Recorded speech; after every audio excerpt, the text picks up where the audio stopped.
What happens when your worst fear becomes your reality? Hi, I'm Brent Cassidy. Welcome to the Nightmare Success In and Out podcast, where we explore how to overcome your fears and nightmares to set yourself free. We're going to be exploring this topic with guys I was in Leavenworth with. We're going to be talking about life before prison, life in prison, life out of prison. These stories can be inspiring, sometimes sad. There's some humor, but hopefully you can come away with a nugget of something that will help you knock down some of the prisons you built up in your own mind. Folks, today I have Mr. Ben Robinson with me. Ben, welcome. Welcome in. Thanks for having me. Brent. So, Ben and I were just catching up a little bit. One of the things I do want to get into that we'll get into as we get going here, but Ben was just telling me as he was getting ready to get out of Leavenworth, and now I remember this because I kind of remember it was one of those things that goes through the camp, like whisper, "Hey, did you hear what happened? Did you hear what happened? Did you hear what? Did you hear what happened?" But you almost got shipped out, almost lost your year in RDAP, and you spent 3 months in the hole. Additional months, yeah. Man. And at this time you had a 10-year minimum sentence, so you were thinking, "Man, I'm going home. I'm getting out of here. This is all good." You're working most definitely. I was. You're working at Fort Leavenworth Golf Course. I mean, oh.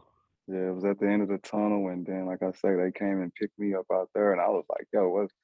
I actually, honestly thought like something caught up with me from before my case, like before everything. But once they took me to the big house and I looked around, I was like, "Y'all got the wrong guy." Oh man. Well, Ben, take me back a little bit to life growing up as a kid. What was going on? What was your family like? Siblings? Your world? Growing up as a kid, it wasn't peachy. I didn't have a silver spoon. It wasn't rough either. I had a semi of a stable household. Mom worked. What I'm saying, my stepdad was around. My other dad was still living in St. Louis at this time. We were living in Kansas City.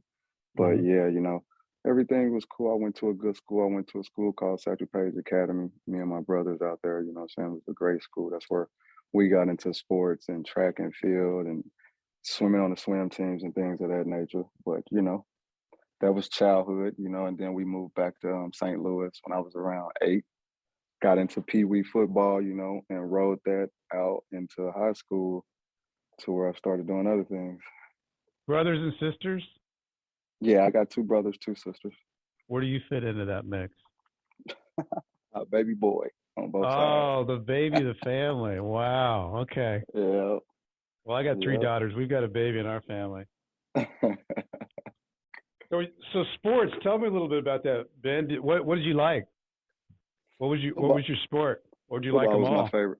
Yeah, football? I'm a sports person, but football is what I spent a lot of time on.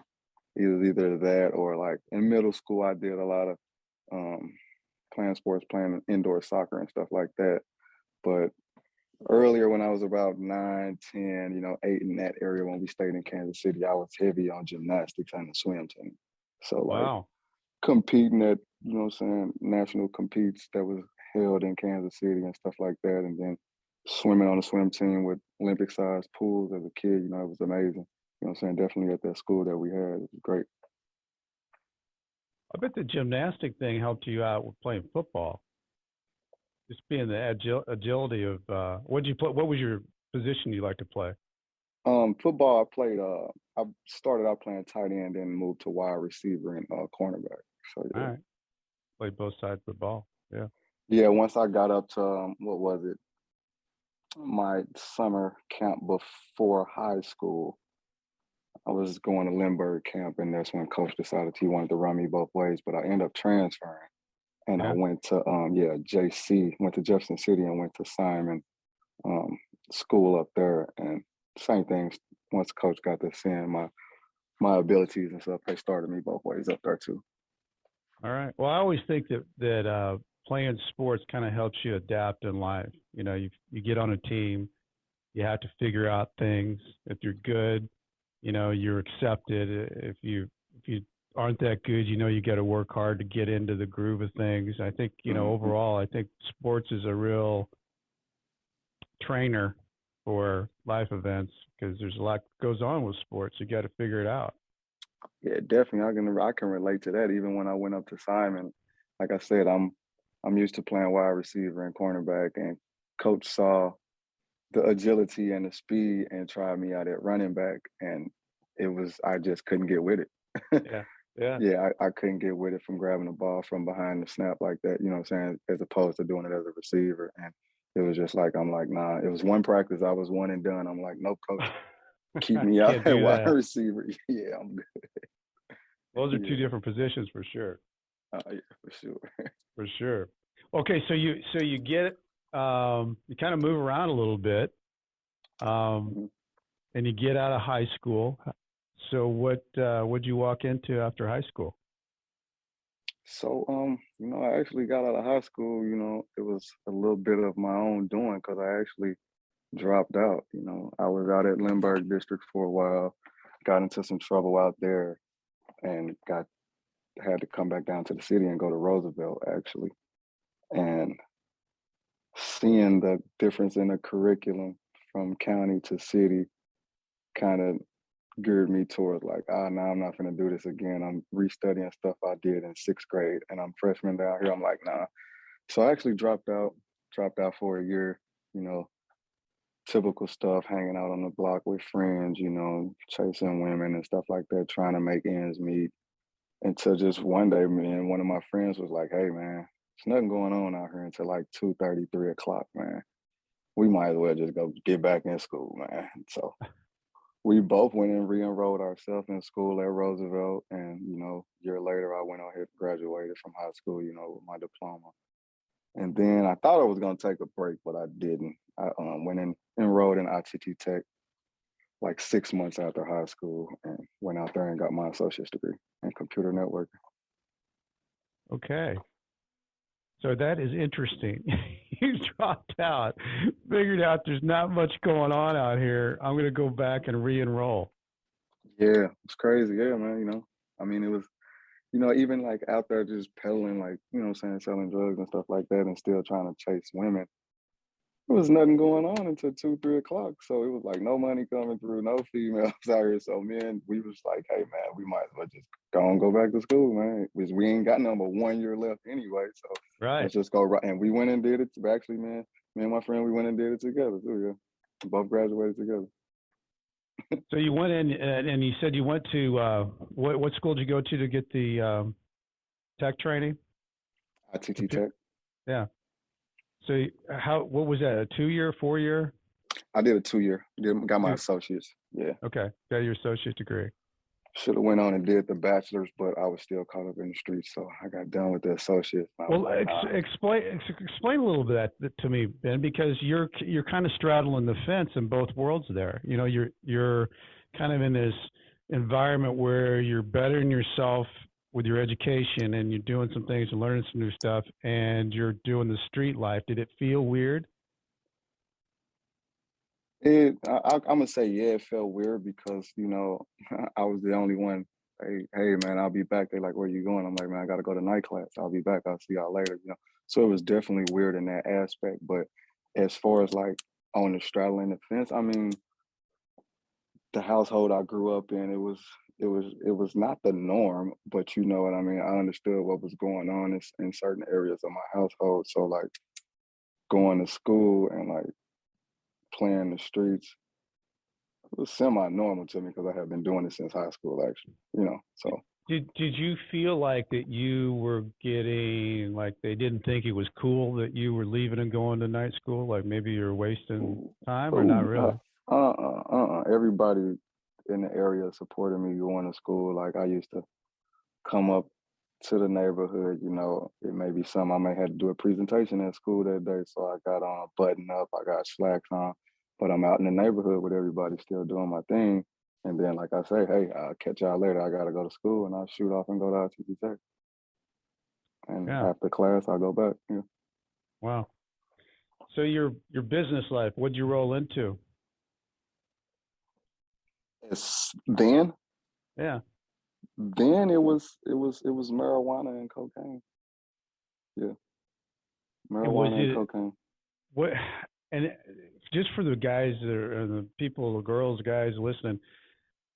So when you rolled into that, did you have a group of people that you kind of did all this with, or what, were you? Was it a big group? Were you on your own? Were you using two? I mean, how did it all work? When I first got into it, it was a few of us, a few good friends that I've been staying across the street from for a while. We became good friends and stuff like that. So we kind of like they say jumping off the porch. So we kind of like did that together, and went out into the market and saw what we can get, and we did it, saw the benefit, and we just went back, as they saying, is flipping the money, and just returned it and got more, and just went back out, and it just started from there. I always think it's interesting though because when you're building a business like that, because it's a business, it's just an illegal business. But Mhm. I always think it's so interesting to see because there's so many facets of it that are exactly like going and starting a new business. You've got to get the product, you've got to figure out distribution, you got to figure out the incentives, you got to build clientele, and you've got all those things that are exactly what a regular business has to do to be an entrepreneur to build your business. I always thought being at Right. Leavenworth, there was a lot of familiarity talking to Damon's guys, mailbox. a lot of familiarity to the guys I would talk to about my business and their business. It was just a different business. Yeah, I mean, definitely it was different, and then when I first got into it, I really wasn't looking at it, as a business standpoint. It was just survival mode, definitely, you Mm. know what I'm saying, and wanting to be able to get out there and do things on my own. Once I climbed the ladder, a couple years later, I started looking at it as a business because I was protecting myself. I was, raising myself semi, and I was raising a little girl at that as well. So I looked at it different. I didn't just look at it like, oh, I was just out there just, what I'm saying, selling all this stuff just to be doing it. I had a purpose behind it. I had my own house. My daughter was well taken care of and things like that. I also supported a lot of other people. So yeah, it Hmm. was definitely once the ladder was climbed, it was definitely a business aspect of it. Right. Yeah. So when did things turn? When you started feeling like something was coming down? I was at ITT Tech, Yeah. so that was kind of like I had built a lifestyle to where, getting a regular 9 to 5 was not gonna cut it. So I was trying to supplement the income, and that was one of the best ways that I was trying to do it. So I was trying to get an IT job, and I kind of, still stuck in my ways, and I kind of squandered that because I think it was at Boeing. Yeah, I could have got a job at Boeing, fresh out of ITT Tech, and Which they would told have me been an they, awesome job. oh man, just still kicking myself in the butt for it. So they tell us after the interview, it was like a group thing, but it was only like a few of us there from ITT Tech, and it was like 7 or 8 people from other colleges. So they were like, "Hey, you guys, after this, go down the street, do your UA." And I'm like, I can't do that. I smoke weed every day, so I'm like, man, I'm gonna burn this. So I thought I was gonna have like a week gap to like go do that UA, and I actually didn't. So when I called my rep back, like, hey, I'm finna go down the street and do my UA. Is everything still good? They like, oh no, we made our decision already, and we picked our candidates. And that like it crushed me a little bit for real, Yeah. because I really wanted to. It was gonna supplement what I've been trying to do, and I could have got out the game like and been done with it because starting pay was great, everything was great, Yeah. Yeah. So that's kind of when it started getting like going downhill. You know, that was one of the first stints, and then I had another stint coming out of my house one day, and I almost got caught up, jammed up by some police officers who were just trying to see who car it was on the corner. And at that particular time, like I stayed like 2 houses from the corner, but there was a tree on the corner and no tree in front of my house. So I used to park my car in front of the tree to keep the shade because it was a black car. I come out the house one day, I'm loaded, me and my friends, and see the cops at the corner. And I'm like, I know they're really not paying attention to us. So they, just go to the car, man. What y'all want to do? Y'all want to go through the alley or go to the car? They like, man, let's just go to the car. I'm like, all right. We get to the car, and that's when the police they swung right on us, and I'm like, oh man, I was dirty. I'm gonna just say that I was dirty. How So old would you have been, Ben, when that happened? I was 21. Wow, you were young. Yeah, Yeah. yeah, yeah. And how old would 2021. your daughter have been? My daughter at that time, she was like 18 months. Wow. Okay. Yeah, So is that yep. when it all when it all kind of spiraled in? Yeah, that was it was it was like the domino effect. It was a few situations that I saw, and then I got guinea pigged. That's how that is. So that's when I actually got hit and got jammed up with the time. It's when a guy guinea pigged me and told the police, the detectives, that I was the one that he was getting it from, when it was actually the other way around. So when I left him, that's when they jumped down on me, and that's when it went downhill. Yeah. So did you have representation? Like what was the process? Like what happened? So the initial part of it, like when it first happened, it was state. Yeah. So like it was so yeah, it was state. So I really wasn't sweating it then. Find it right out and everything, like within 24 hours. And then like I was in a rental car when I got jammed up. So like I was moving around, so I had to keep a bag with me. And in my bag it used to be like personal stuff, mail and cologne, like so I wouldn't have to be running in and out every other house and stuff like that. So it was a personal bag that they kept of mine. So after I bonded out, I kept trying to call and get this bag back, and they were like, "Oh no, if you want your bag, you need to come over here and give us some information." So I was like, "Man, look, I ain't got time to be dealing with y'all, man." So my girl was like, go to Eternal Furs, get Eternal Furs on and get your property back. So I'm like, all Hmm. right. So I go downtown, Eternal Furs, get on it. Now they call me back down there to get my bag. Go back down there to get my bag. Two detectives walk in behind me and jam me up. Oh, you got a federal indictment. I was like, man, get out of my face. You lying. Like I've been talking to lawyers, running my name all week. And they jammed me up downtown at Central right there. And my lady was there. She saw it, everything. She was hooping and hollering. And they put me in the back of the car, drove me across the street and parked. And I was like, hey, like, what are y'all parking for? They was like, oh, give us just a second. We gave you a chance. I'm like, man, do what y'all gonna do. So I ended up having my cell phone on me. So I called my mom while I was in the back in the handcuffs. I was like, hey, come downtown. They jamming me up. And they turned around, took the cell phone, punched me and stuff. So long story short, they made 3 phone calls. So now I'm we're about to make a left. So we're making a left, the Justice Center on the left side and the federal building on the right side. I'm praying he make that left. And they went past and made the right. And I was like, yo, what are y'all doing? They was like, man, we gave you a chance. And I was like, y'all some suckers for this. And what was that?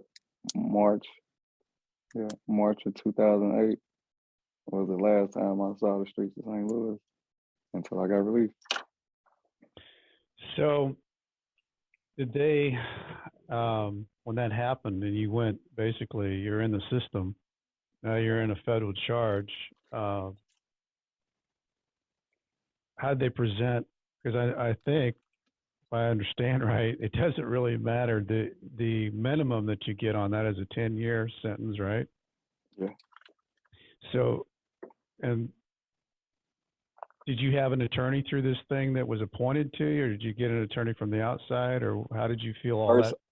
at first I had one appointed. I really Hmm. was just riding it out, seeing what was gonna happen. I was really trying to get the bond. And the guy kind of like he messed up one day and I had the court date. My family's highly involved, so I had told him like, man, anytime I got court, man, you let them know so they can come down here. And I get all the way downtown and I ain't see nobody. And I was like, oh no, he tripping. So I get back to Lincoln County, and I called my mom like, "Hey, y'all, why want y'all at court?" They was like, "We ain't know." Oh, like, we gotta get rid of him. It's time to go and hire somebody now, because he ain't crossing his T's and dotting his I's properly like how we want him to. So one of my cellies knew a good guy, so I had just hired him, a guy named John Lynch. And I went from there. So your family's supporting you. I'm guessing that they're taking care of your daughter as all this is going on. How long are you in the county? I was in county from March of 2008.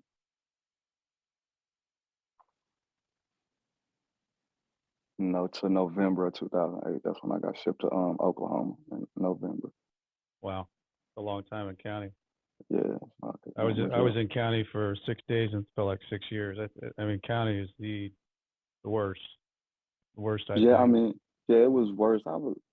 I took it different because where out there in Lincoln, I was around a lot of state dudes and they was just stressing. So I was I was at ease for real. You know what I'm saying? Once I didn't get the bond, it was like adapt to your situation. You know. Yeah, you So started adapting to what you had. yeah. So basically you get your the attorney comes to you and said, "Here's the deal." What was the deal he said to you? The first deal he came with was 10 years. And how it blew up with him, I was like, no fucking way. I said, man, my daughter will be 12, man. No fucking way. Uh-huh. So I'm like, hey, go back down there and tell him right now I'll sign for 7. Like, this is before any other court hearings or anything went on. I told him out the gate, man, I'll sign for 7. Uh-huh. So we went down, talked to the prosecutor, and they come back out there and they was like, man, they not budge, and they trying to give you the mandatory minimum of 120 months and this, and that. And I was like, man, fuck them, man, we going to trial. Because the way they stopped me was illegally anyway, you know what I'm saying? Once I read the police report, they jazzed the shit up. So I was like, yeah, I'm trying to go to trial. Mm-hmm. Really wasn't tripping off the federal, the 95% conviction rate or none of that. I didn't know anything about it at that time. So I was just like, fuck them, I'm going to trial. Mm-hmm. Yep. So then what happened? Steady, going through the preliminary things. I missed my bond. I didn't get the bond. And then when my auntie was gonna put up her house for me, so I was gonna be able to get the bond. But at the same time, I had the state charge still pending. I was still on state probation, so I had that warrant. So the lawyer was like, "Hey, if you do that, you might risk that house because state might be there and just pick you up." So I was like, man, I was just like, fuck it, man, just fuck it. And then, steady going to court hearings, he steady digging into his side of the investigation, and they was saying something about a co-defendant. I'm like, co-defendant? How? I'm like, shouldn't be no co-defendant. Like, there was somebody at the scene that I released. Like, she ain't had nothing to do with it. That's all mine. So I shouldn't have a co-defendant. And he never even, like, I don't even know if he found out who the guy was or whatever. So lawyer called me down to court one day and I was like, yo, what's going on? He was like, look, this what it is. Like, tomorrow's trial if you gonna go. I'm like, shit, let's roll. And then he said it again. He was like, if you go to trial, you're gonna have a co-defendant. I looked at him, I was like, what do you fucking mean a co-defendant? I got caught by myself. I owned up to everything that was there. And he looked at me like, yeah, you're gonna have a co-defendant that's gonna show up to court tomorrow. And I looked at him in the eye after he said that again. I was like, man to man, fuck lawyer to client. What you think I should do? He said, don't go to trial. Mm-hmm. I said, send me back to Lincoln County. And we'll plead out on the 10 when y'all come when they come back. That's how it went. So then did you get immediately shipped to Oklahoma? Is that what happened? No, Transfer after center?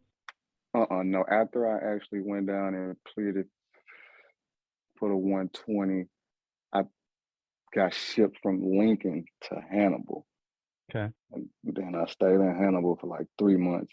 And then that's when I went to Oklahoma. So Oklahoma is a trip. So how long were you in Oklahoma? Got stuck in Oklahoma through the holiday system. And I was in Oklahoma from the first week before Thanksgiving until the first week before Valentine's Day. Wow. Yeah, I got stuck. It was the holiday thing. The weather was trippish then, and then there was a few spots out on the East Coast where I was going that went up and got locked down. So they like just cycled us all back to the bottom of the list. It was my whole unit was like I'm gonna say like 70% of the unit that was there with me in Oklahoma was there for 3 months. We all came in together and almost left out together. Wow. Crazy. Wow, Ben. What was your feeling about Oklahoma? I mean, for a guy like my stature, first time being in the pen, it was definitely an eye opener. A bit tense and a bit scared, but it's just again you gotta adapt. So it was just adapting to my situation and my surroundings once again. That's all it was. That's kind of really what like got me through everything for real, just adapting. Yeah, figuring Yeah, it out. figuring it out. Yeah. So where do you end up after Oklahoma? USP League. Oh, wow. Okay. Yeah, another eye opener because I was supposed to be going to Greenville. Hmm. So I get to Oklahoma and I get through processing and stuff, and they like, yeah, her inmate number, and I'm like, all right. They like, you going to USP League? And I'm like, nah, this my name, this my number. And he looked at the paper again. He was like, yeah, USP League, and I was like, holy shit. So I get back to the pod. A lot of the old guys were like, yo, youngster, where you going? I'm like, man, they sending me to USP League. They like, man, what the hell you do? I'm like, nothing. So, but get all the way out there, stuck in the middle Tell of like, everybody where that is. in what is that, Virginia? What is that? I want to say is that Lee County, Virginia?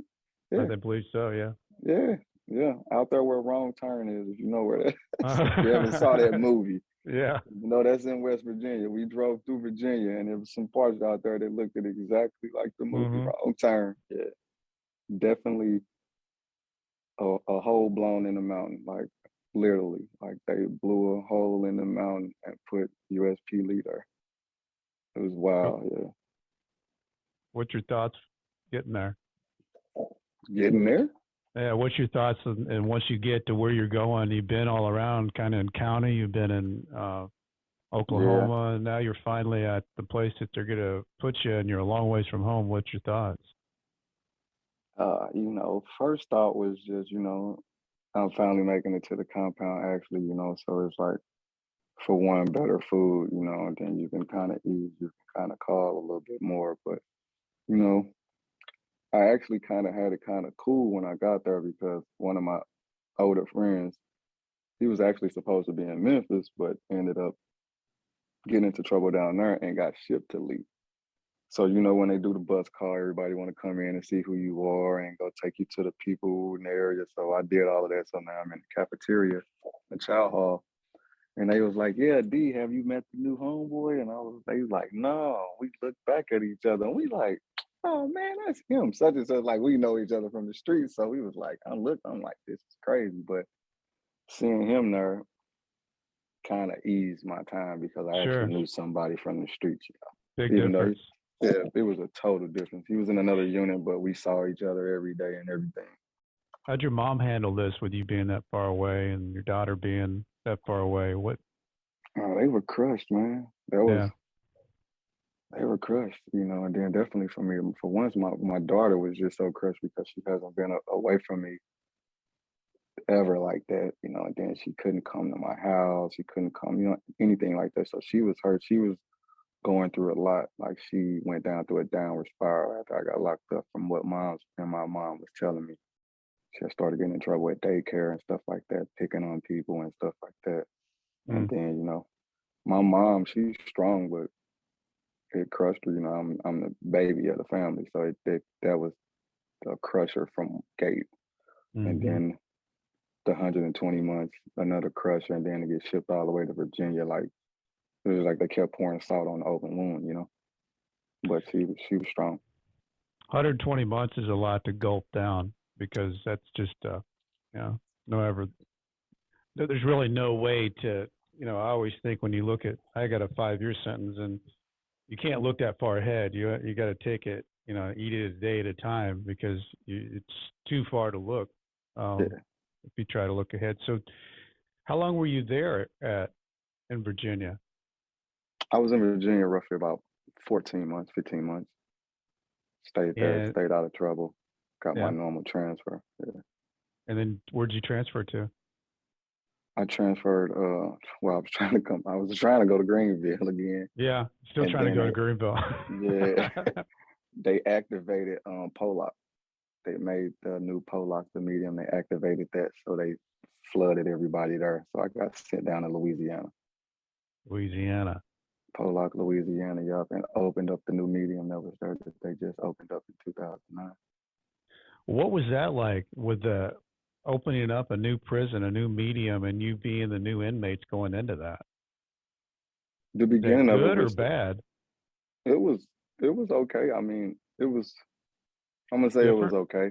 Yeah, I Yeah. mean, it definitely different because the whole compound wasn't open. Like it was still, you know how it is. Like you had those three main buildings. Mm-hmm.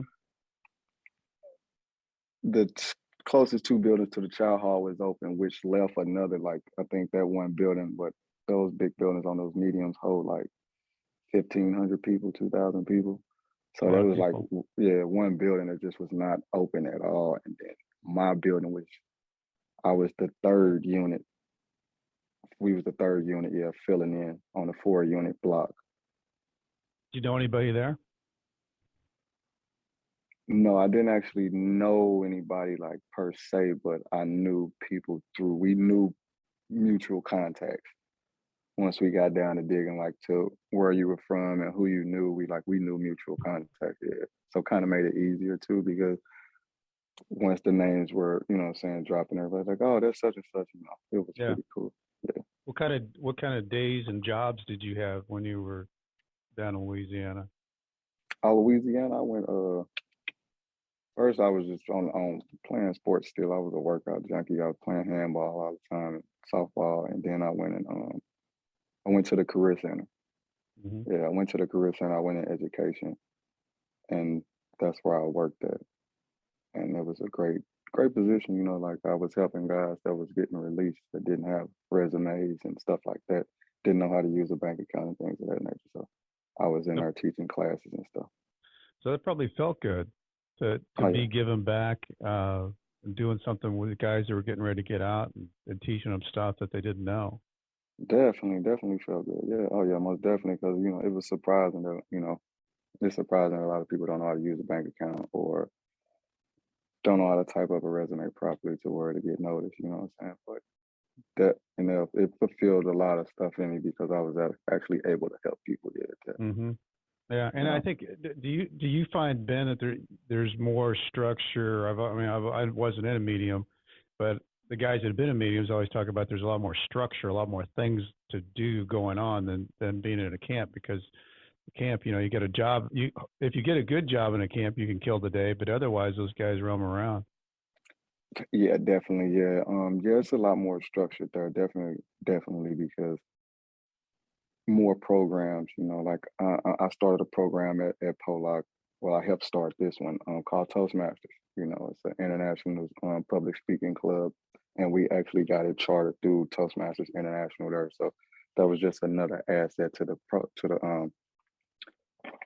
the institution. You know what I'm saying, that Yeah. allowed inmates to be able to do other things versus the normal stuff of playing basketball and working Hmm. out all the time. Just trying to add other programs there. You know what I'm saying? They had culinary arts there. They had a construction program there. Yeah. They had See, they didn't yeah. have any of that when you get down to the minimum level. I Nah, guess it's because they figure more guys are spending more time there, and they're trying to feed and eat their time, yeah, keep them busy. So yeah. how Definitely. long were you in Louisiana? I was in Louisiana. I want to say about 18 months. Okay. Yeah, I was. It was between 15 to 18 months. Yeah, You were really moving around. yeah. I kept. What I'm saying, my profile was low. What I'm saying, I didn't get caught up on anything, so I didn't get hit with when it was time to go to team, I'm like, hey, I'm trying to get back closer to home. So they Yeah. was pushing it through. I didn't have any issues when it came to transferring, Did you ever get closer to home than except for Leavenworth? one time. Yeah, no, Leavenworth was the closest. Leavenworth was the closest. So Yeah, you went to Louisiana. What was your next stop? Oakdale. Oakdale. Well, Yeah, I'm curious, Ben. Did that moving around break up your time when you're dealing with that much time? Kind of broke it up into pieces. yeah. Once it was time to transfer from Pollock, it broke it up for me. Yeah, because now I was once it was time to transfer from Pollock, I was able to see the light then at the end Yeah. of that 120 because I was 3 in then, and I was looking like, okay, if I want to do the drug program, that's Yeah. when I started breaking all the time down and stuff like that. Yeah. Right. Right. So tell me, you finally make it to a minimum after all this time. You get to Leavenworth, and well, first of all, how did you get to Leavenworth? Did you have to go through the Oklahoma Transfer Center again? Did they put you on a bus and give you a No, furlough? I mean, yeah, they how did Ben Robinson end up at Leavenworth? so I end up once I left Oakdale, I go to Forest City because they had Yeah, RDAP, yeah, but my points were a minimum. So I talked to my counselor and he was like, yeah, I'm gonna push it through for you. And that's how I get to Leavenworth. So I get to Leavenworth, definitely an eye opener because I've been behind the fence since Virginia. yeah. So when we walk out of R&D and they were like, yeah, go get in the van. Like, what? He's like, Get in yeah, this go get little in the van. minivan. Let's go for a Yeah, ride. he's gonna drive you down to the car. I was like, what the hell? Probably an First inmate time. driving too. Yeah, it was. Yeah, it was one of them. I Yeah, was like, really? It tripped me out. Yeah, it tripped me out. And I was like, okay, now it's time to try to settle back in because it's coming to the end. yeah. Taking that ride from the big house down to the camp, I was in awe listening to I was like, what the hell? And starting to see like where your mind would be at from being locked up for so long. Yeah. Yeah. What were your thoughts? Because you've been behind the fence and the medium for all that time. So they didn't give you a furlough to get to Leavenworth, or did they? No, I went back to Oklahoma. Okay, you went back to Oklahoma. Because sometimes they do give you a furlough. Sometimes they just say, "Hey, here's your bus ticket, and we'll see you at Leavenworth, and good luck. Give you Right. $20 and get there." But you had to Yeah. go back through Oklahoma, which is always there's nothing good about traveling as an inmate ever. I No, thought that's just not a good definitely not having to get unless you're on the furlough. shackled unless you're on the furlough. But dealing with Shackled the up, shackles, shackled up, driving around is not the way to be driving. yeah, I hated it. One of the most Makes you feel, depressing points of transferring. yeah, no, it makes being shackled up. I think makes you feel like an animal. I mean, there's nothing more dehumanizing than being shackled at your waist and your ankles, and you And your can't move. ankles. And yeah, That's nothing good crazy. about that. No, Nothing not good at about all. that. So walk me into Leavenworth, Ben. You get into Leavenworth. You're 4.5 hours away from home now. How's the family structure held up to everything now that you're here in Leavenworth? Um, you know, Even before Leavenworth, my mom and my stepdad, they tried to make it down at least once a month, once a quarter, Yeah, depending on the weather and where I was at. So getting to Leavenworth was gonna make that a lot easier. Stepdad's an ex-vet, so he always used to go to Leavenworth anyway. So yeah.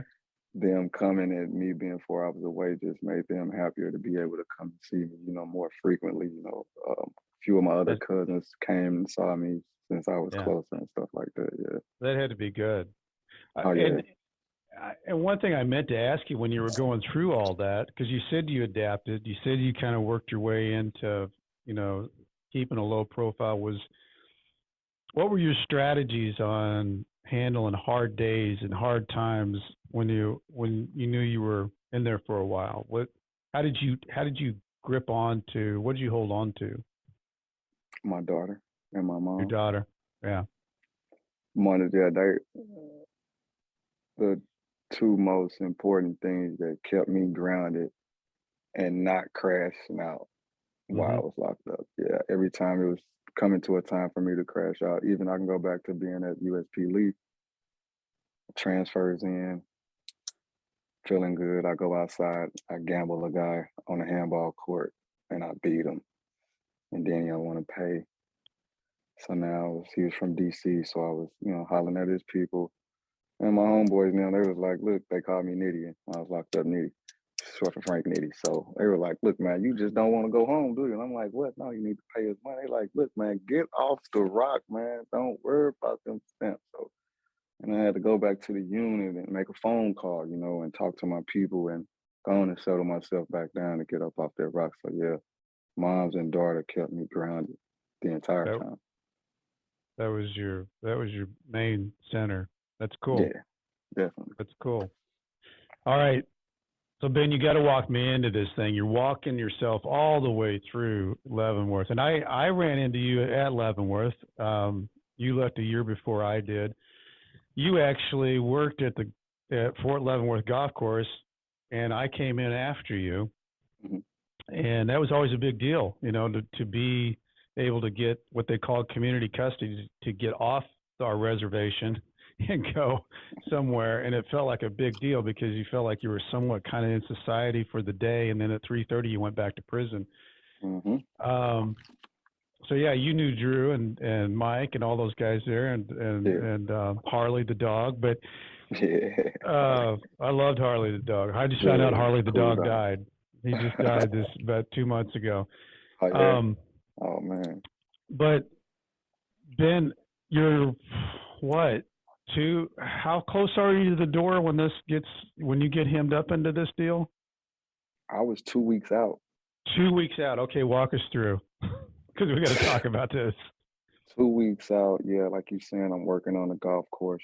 Everything is beautiful. I'm seeing society. I'm seeing humans. I'm seeing women.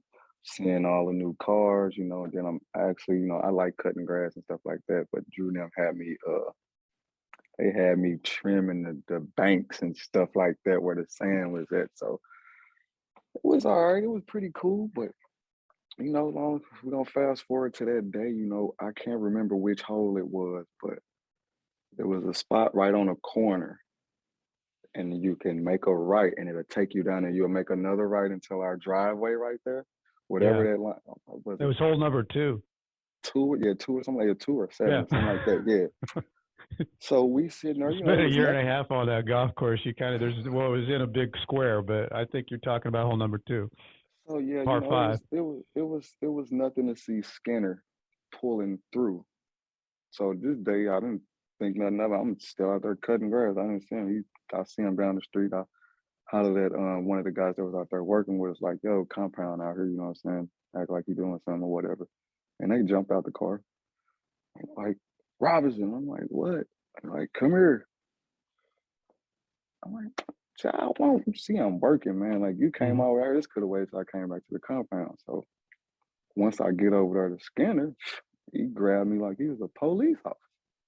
And I was like, yo, hey, what's going on here? He was like, go and put your hands behind your back. And I was like, I don't understand what's going on. Why you come out way out here to do this? Now here comes civilians and everybody walking past, driving past, looking. Mm-hmm. I'm like, this is insane. So they like, yeah, we finna go to the hole. And I'm like, go to the hole for what? So I was thinking like, damn, did something from back in the day pop up and catch up to me? You know what I'm saying? Because I know they'll do this type Mm-hmm. of stuff to people. Yeah, catch another So, charge. Yeah. yeah, so that's what I was thinking. I thought another charge had popped up. So, but they put me in the back of the car. You know how Skinner is. He joking and laughing and shit the whole time like it was funny. So once we get to the big house, I see one, two, three, four other people in there. And that's when I knew what it was about. And that's when I looked at Skinner and I For said, their inmates is what you're saying. yeah, four of the Yeah. inmates, yeah. Yeah. So once I saw the four of the inmates, and I was like, nah, y'all got the wrong person because I knew it was something about the K2 ring. You Mm-hmm. know what I mean? And I'm like, nah, There's a y'all, lot it's of K2 going around in Leavenworth for sure. definitely. People walking around like zombies. So yeah, somebody told them that I was getting it, bringing it, somebody pulling up on me at the golf course, giving it to me, and I was bringing it back in. he did all of that because he caught an assault charge or something. I don't even remember the dude's name. So now I'm in the hole. I really wasn't tripping off of it because everybody was like, I'm like, I got 2 weeks. They can't do nothing to me. I ain't tripping. You know what I'm saying? I got 2 weeks to the door. They ain't catch me with nothing. I ain't caught up on nothing. So I'm cool. Tell me about the hole. Oh, the hole up there was treacherous. It was, because we was in the big house, so it wasn't just us there. So I'm back into a mind frame of dealing with people at USPs now when you talking through the door and stuff like that. So, I mean, food was terrible. It wasn't, it's not the best, I mean, it was You have the a whole, window? Any windows? yeah, first cell I am, the window was right at the level of the grass Okay. at hand level. So mine was at the bottom, but it was in like back where the facilities area was at. So it like I couldn't see anybody or anything like that. Mm. I used to see the birds. That was about it. But yeah, the hole was the hole, man. I never really experienced it, but I've experienced it to some degree, just being locked up. Period. Here in St. Louis, like you deal with the low of the low if you get locked up in down in the Justice Center. So it was typical to me. It's just I had never been in there my whole time being locked up. So, but after the So what are you 21st, thinking? You're being put in this hole. You think you're 2 weeks out to go home, and I'm cool. and I'm sure they're not telling you anything. Yeah, he can't. They couldn't. They weren't saying anything to me at the time. I'm at ease. I'm cool. Like at the time we couldn't. It was hard to get the phone call through because they was trying to cycle us in and stuff like that. So I hadn't talked to anybody for about a week. So that's when I kind of like started getting a little nervous. Cause I'm like, man, I know they gonna get nervous if they don't hear from me. So I started trying to get a letter out. Got a letter out and the phone call out. I'm still cool because I got like 4, 5 days left before they come tell me, hey, fuck your junk. And then when the release date came, it was a different story. So I woke up early, as always. I'm already knowing that they should be coming to get me about at the latest 8, at the latest 8 o'clock. And 8 o'clock rolled past. 9 o'clock rolled past. I get the beating on the door trying to talk to a lieutenant then. Lieutenant finally come up because in they hole, they definitely didn't like the campers beating on the door. So I kicked it and kicked it and kicked it until somebody came up there. So I finally come up there. And I'm like, hey man, what's going on? I'm supposed to get released today. What's going on? He was like, oh, okay, well, let me go see what's going on and I'll be right back. And instead of him coming back out, they pulled me out the cell and he took me down to his office. And he was like, look, this what, and took me down to the office and Myatt came in there, the warden. He was up in there. And he was like, this what it is, you not getting released today. You know what I'm saying? This stuff that's going on, it's a pending charge and all of this extra stuff. And your family's outside, I'm like, what, my family here? They like, yeah, the Oh mom, man. she Oh down at the man. camp. They down at the camp bugging, skinning them. Like a few of the inmates, they knew who it was. They was there. A couple of guys told me, like, y'all remember seeing your mom down here? But yeah, they were down there trying to figure out what's going on. The warden wasn't telling them anything. They was just like, he in the hole.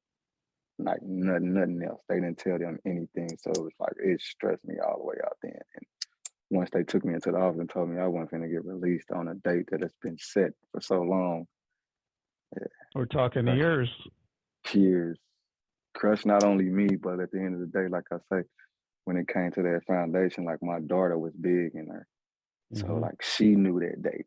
And she's Mm. been waiting on that date for so long. And when the date came, she went back down one of her spirals. When I called Mm. home, I talked to my mom. They like, oh, I gotta have to calm her down and have to talk to her and let her know it's gonna be okay. And that sent me down the drain for real once I heard that because I was like, nah, because it was like I lied to her, when I didn't. Mm-hmm. Yeah. Yeah, I finally got to see. They let me see my mom on a video. They let me do a video visit with her. She was extremely upset. She said, I'm disappointed in you. And I'm like, hold up, Mom. I'm like, look, don't be disappointed in this because hey, I took one on the chin. Just took 120 on the chin. I say, this one I ain't good for. And that's when she looked at, that's when she relaxed. I told her, I'm like, no, I'm not good for this. And she was like, all right, well, I'm finna go home. She's finna start getting on the lawyer, and she got the writing state representatives and stuff like that, and pushing the buck on her end. And that's when I Good pushed for it her. on. Good for your Yeah. mom. Yeah. And then they transferred us units while we were in the hole. So they sent us to another unit. And then from there, I can't remember the guy name from RDAP, the head guy. Oh, Dr. Dr. Klein or something like that. I can't remember. I can't He believe I yeah, can't remember. But anyway, yeah. he came to the came and knocked on my cell door, and he was like, Robinson. I'm like, what? He slipped a piece of paper through the door. He was like, I'm sorry, it's not on me. I'm like, what you mean? I grabbed a piece of door, and then I see that they stripped my time and denied me and everything. And I was like, oh hell no. Next day I beat on the door. I need to get to the law library ASAP. And when I went to the law library, I just got to searching, doing general searches of cases of people who lost their RDAP time. And why did they lose it? And how did they lose it? I'm seeing cases on the streets, but I was really more focused on cases from within, on the inside. And there was no case like mine. So I was like, nah, you dead wrong. So I got to read more into the case law and getting my verbiage right and things of that nature. And then I put in one of our what we used to call it, a cop out, whatever it was. But I sent it straight to Reason. I didn't send it down to Skinner then. So I got like the pink one or the yellow one. Sent it straight to Reason. Reason got back to the counselor that used to work with Skinner. And he came up the next day, knocked on my door. He was like, Robinson. I'm like, what's going on, man? He's like, nothing. He was like, I don't know what the hell you sent to Reason, but it worked. I'm like, for real? He like, yeah, it worked. So just hang tight till you in process. I'm like, all right, cool. So at that time, I was like extra 30 days in. So I'm back into that adapt mode. You know what I'm saying? Let me sit and chill for a minute. A few people getting transferred that was coming from the camp. I was just, just adapting, chilling, trying to keep my head above water, man, because it was, like I said, that was hard to deal with. How do you kill in your time in there those days? I mean, you're in there for 3 months in the hole. What are you doing in there? Got a lot to think Working about. out, working out, sleeping, trying to keep some good batteries to listen to radio. Yeah. I used to listen to NPR a lot, definitely, especially when you get on hip to a lot of the regular talk shows. And then I used to listen to this guy, probably heard of Dave Ramsey. Yeah. Yeah, I used to listen to his shows all the time too. So once I started catching on the shows, that's how I was really getting through my day. A lot of my shows would come on after 2 o'clock. So that's how I would get up in the morning, eat, you know what I'm saying, do my thing, work out, shower, chill out for a minute, lunch come in, at the lunchtime, work out again. And then now I'm gonna start put the radio on and start listening to shows and stuff like that to kind of get down to the night. Yeah, and writing and reading. So I got through the whole time. So you got through the hole. When they just knock on the door and say, "Hey, Robinson, you're going to get released." Oh no. After I can't even think of my counselor. I don't know why I can only remember Skinner, his country self. So once my counselor came up there and told me that, he was like, "Man, everything's good. Just sit tight. You gonna be all right." So one of the other drug RDAP counselors came up there and talked to me like, "Hey, how you doing?" I'm like, "All right, I'm cool. I'm just trying to get my time back, and things like that." So I just rolled it out, and my mom kept putting pressure on them. State reps and stuff had sent a letter up there and called and talked to the warden. Somebody from Region personally called the warden and told him what he was doing was wrong, and he better hope it don't come back on him. So I was trying to round up a lawsuit against him and everything after they said all of that. And I just sat back and the day it finally came. The day before I'm sweating bullets again. You know what I mean? Because I don't know what can happen. And they came and got me and took me to R&D finally. And I got out. Okay, so your parents or your mom and your daughter are there that day? Nope, they didn't.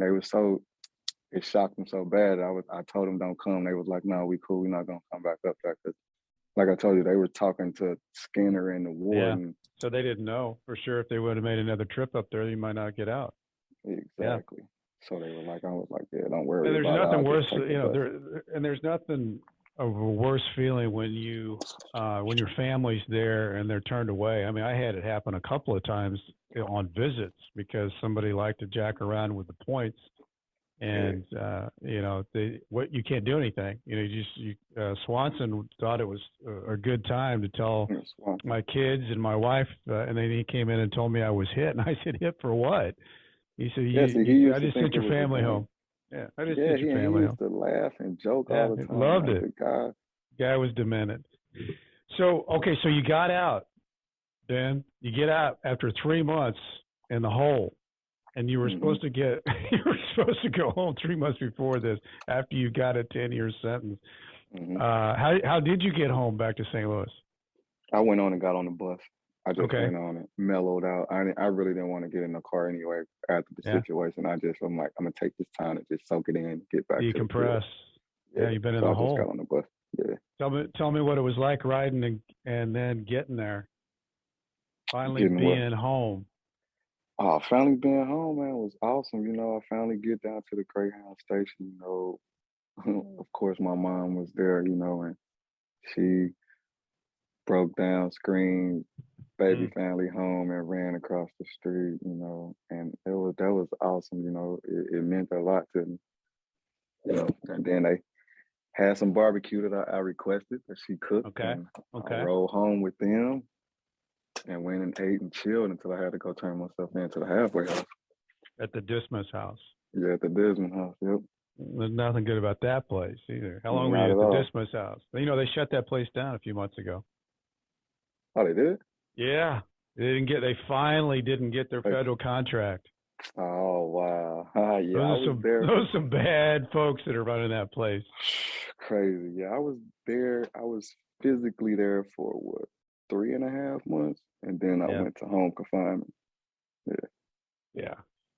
Dismas. Bad place. Yeah, I wanted to get up out of there. Like the counselor I had there, he wasn't putting my work schedule in and stuff like that. I'm trying to leave out the door. I work all the way out in St. Peter. They tell me I can't leave. I'm like, man, this is crazy. I had to go to another counselor. He started letting me out. So what's crazy about it, Ben, is that was supposed to be a place that's supposed to help you get back into society, and all they did was screw things up. And they just wanted to keep you in there, locked down. Right. Oh, exactly. God, nightmare. Nightmare. So tell me, what's going on now? What's going on now in your world? Because we were just talking before we got on here. I think you're doing some cool stuff. Yeah, I mean, now in my world, right now, full-time, I work at Habitat for Humanity. I'm the office manager here. So I'm mainly running the building. On my own, created Billionaire Royalties while I was incarcerated.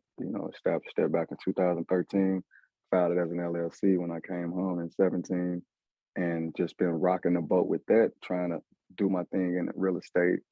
I sell hoodies and T-shirts and jackets and stuff, apparel, under the company name. I'm a notary. What's the company name so everybody knows it again? Billionaire Royalties. Billionaire Royalties, everybody. Yep. So yeah, I'm a notary public now. I do grassroots nonprofit work in Dutchtown. This year will be our 6th annual back to school event for Marquette Community Day, MCD. So, I'm doing that. I do a lot of volunteer work in Dutchtown. I represent a few boards, Dutchtown, definitely. And yeah, that's what I got going on, man. A lot of good things. I love it. So how are things with your mom, your daughter? How's all that? Oh, everything is wonderful. Actually, just got through talking to my mom earlier before I got on here. Actually gonna go see her in a minute, actually. Yeah. Everything is lovely, man. She's good. She's healthy as to what it can be. My daughter is good. How old is she now? She's 16. 16. Wow.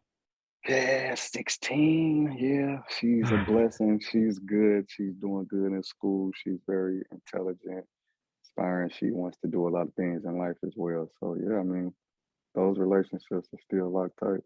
I'm curious because you got into some things that it's not easy when you get out. It's not easy to to find work. It's not easy to find somebody that says, "Hey, I'm going to give you an opportunity." How did that work for you? How did you get that? How did that happen? And that happened from when I told you I started working in education in Pollock. Hmm. So from being there and doing education, I ran into a good friend, and he was like, "What are you doing?" I'm like, "Man, I'm trying to figure out how I'm finna get this bachelor's degree while I'm in prison." He was like, "No, let's go study business." Hmm. So I started doing that and doing all that, and that's kind of like, where it brought me at to when I came home. It was like I'm not letting the felon thing stop me. Hmm. So I didn't let it block me. If the question came up on the application, I answered it. If it came Right. up in the interview, I answered it and I explained it. And the first time that I had to do it, I got the job. And he actually was on the phone. He was like, "Hey, I'm gonna call corporate and tell them to waive all of that. I need you on my team." And I So love I that. I You know applied what I love myself. about that, Ben, is I love that you just stepped into it and you didn't try to lie about it or avoid it or anything. You stood out in front of it. I think people, first of all, they're not used to that, and then when Mhm. you tell them and they see who you are, um, and how you're being just brutally honest about what's going on and that you need an opportunity. But man, that's a big deal that somebody took you in and said, "Hey, I want you," because Good it, job too. I was yeah. a sales consultant at the tile shop, designing top line bathrooms, kitchens, basements, all of that. Mm. So yeah, and like I say, Bud was a good guy because once I explained it to him, he was like, "Hold on, I'm finna call corporate right now." And he was called them in front of me and told them, "Hey, I got a guy. I need him on my team. I need y'all to waive all the legal stuff." Man, And that they had to make did. you feel good. Made me feel great, man, because I hadn't even touched down in what was I said September. I hadn't even been home like 45 days when I got that job. It just had to make you feel too like you had put the work in too. You had behind the wall had actually put work in to be ready for an opportunity. The thing about getting an opportunity is you got to be ready for an opportunity. Someone give you an Hmm. opportunity that you're not ready for it and you miss it, but you were ready. You were ready to jump at it. And he saw you as somebody that was somebody he needed, and that's a big deal. Yeah, Big deal. definitely big, man. Yeah, I was super ecstatic, happy. Like I say the pay was definitely coming home. The pay was good. I mean, the pay was whatever you wanted it to be because it was Yeah. 100% commission Yeah. plus base pay. So if you're a hustler Yeah. like me, what I'm saying, you didn't have time, you didn't have to worry about I'm hitting that door, I'm designing for you, Yeah. whatever I need to do to get my check up. Yeah, it was cool though. Nothing like giving a guy that's in sports commission. It's like putting a scoreboard in front of you. Right. For sure. So Ben, I think it's cool, man. You made it. I mean, you made it all the way through, and you made. I mean, they made it really tough for you to get out. You know, Yeah, I and mean, like I good said, man, lord. he had the paperwork put in. He was sending me the Texarkana. Mm. I was gonna lose RDAP. I was gonna go get shipped all the way to Texarkana, so I was gonna end up staying in an extra like 18 to 24 months. Oh my God, it'd be just If I devastating. don't, if I don't go to the La Library, Oh, if I just sit there and lay in a it bunk all would and have happened. mosey through it, Yeah, it would have all would have, yeah, yeah, it'd you have got to been, stand up for yourself. yeah, And you got and to that's what it actually was. know where to go too. I mean, you went to the books and found what you were looking for. Yep, That's that's smart. yeah, So out of yeah. all of this, I mean, first of all, is there anything I didn't ask you, Ben, that you wanted to share? Oh no, man. We went from young to now, man. I think we touched bases on everything, man. We probably didn't get as what do full you what do you detail. what do you think you'd part to the audience? You takeaways on everything, where you're at now, how you What feel is it? about What? life, Say that where again. you're at now, how you feel about life, your biggest takeaway from all this stuff that you've lived through. Man, my biggest takeaway is, stay humble, stay grounded. What I'm saying? Hmm. Always have faith, man, and believe that, what I'm saying, you can be your best self, and that doesn't mean it can be whichever way you want it to be. Like you want to be the best thief, be the best thief. You want to be the best real estate agent, be the best real estate agent. You know what I mean? So, and that comes with taking time of studying and re-innovating yourself, always being, what I'm saying, what Bruce Lee say, like water. Yeah. be like water. So, and that's one of my main things. I like I love that. to be like water. I like it too that you're the epicenter of getting you through everything was your daughter, your mom, and that calmed your soul and also kept you adapting and moving forward. Keep stepping, just keep stepping. Don't give up. And You had that in that's front of you. That was your, I always like to say that's your Zewantaneo, you from Shawshank. That was living in your head. I like yeah, that. yeah. She always told me that. She was like, no matter what, you're gonna get through it. You know what I'm saying? So Yeah. Well, you went through a lot, man. You went through a lot. yeah, definitely. Cool stuff, Ben. I'm proud of you, man. You're doing cool stuff. You Appreciate you, gotta man. feel you gotta be feeling good. Oh Stepping yeah, in man. through it. Oh yeah, definitely. I'm at the point to where it's assets now. So I'm steady trying to build now, man. And Yeah, collaborate in any way that I can. Definitely if the mission lines up. yeah. I like For it. sure. All right, Enjoy what you're everybody. doing. I like what you're doing, man. Oh, I'm really enjoying what I'm doing, Ben. When I Really am. saw it, I was like, there's Brent. I'm like, man, hell yeah. That's what's up, man. Yeah, And I love having this platform for everybody to be able to talk. And it's just I just think it's cool. And I think you know listen for people to be able to listen to what you went through in your life before, and then how you handled your prison, and then how you came out. I mean, there's nuggets of something in there for everybody. There really is, and you just got to keep stepping through it. definitely. Yep. All right, Ben. Man, thank you so much. Everybody, Nightmare Success. If you haven't found the book you're looking for, there's one that I wrote. It's called Nightmare Success. Everybody, thanks for listening today.